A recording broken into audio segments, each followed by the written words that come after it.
Hello, how are you? Happy Sunday. Hope you went to church today. Hope you're having a lovely day at home. And who is anticipating the Christmas celebration? My kids are all excited. They can't wait, to get into Christmas. Yeah, I hope everyone is fine. I'm sure that your kids are also feeling same. Wow. Um, Good to speak to you today again. And today I'll just drop just a message of encouragement to the children, to the parents, to anyone listening.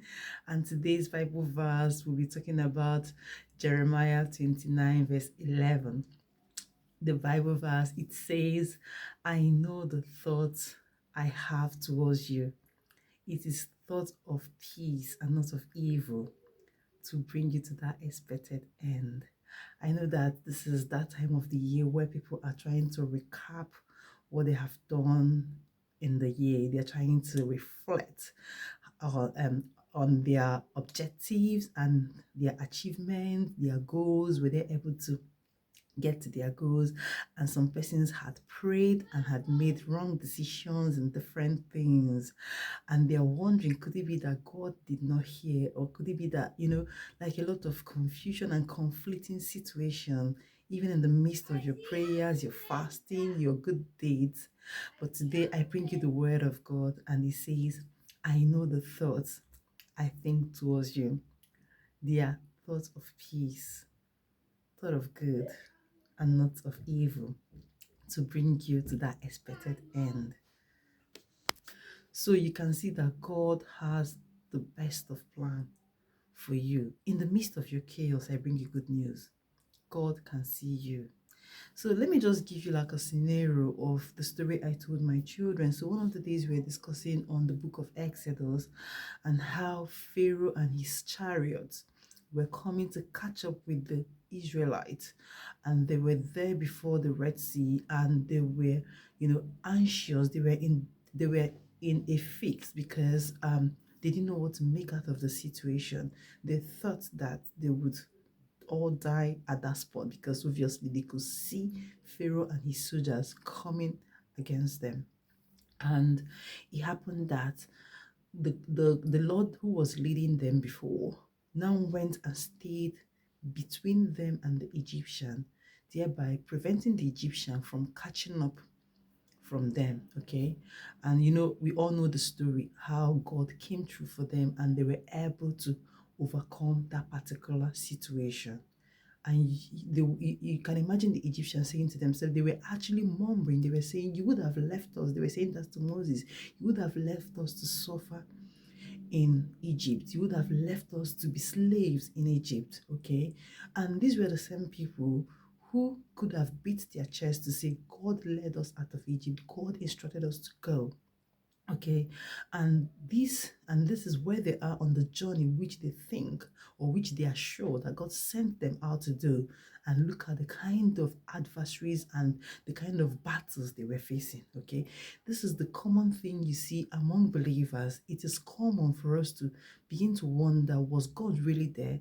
And the Bible, even to worsen it all, the Bible went further to explain to us that the Lord who was leading them had to go behind them.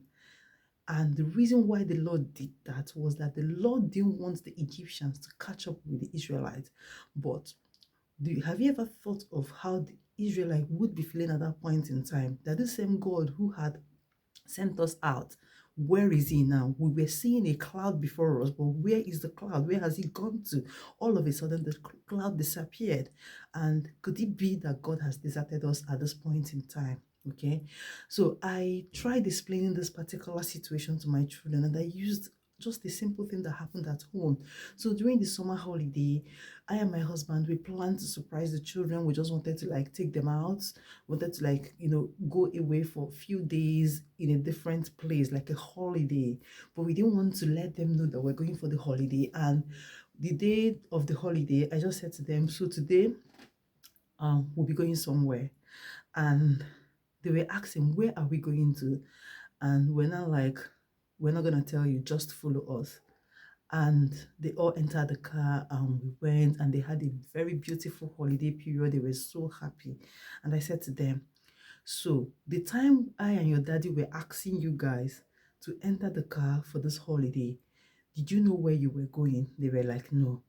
And I said to them, did it ever cross your mind that probably that among maybe throw us out into a bridge and throw us into the sea, something like that? Did they think about that?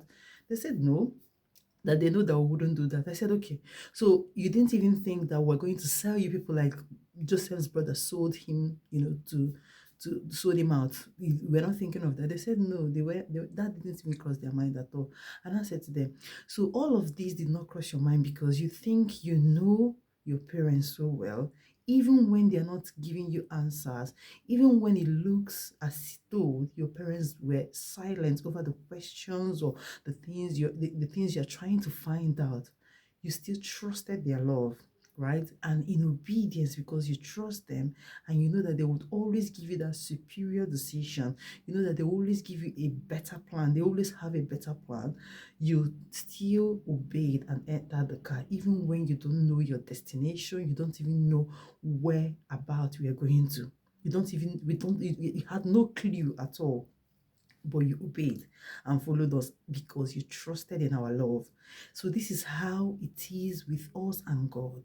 So even when the journey looks bad, or even when things are going haywire, each time we remember who had sent us out and who has called us into what we are doing, we should also trust in his love.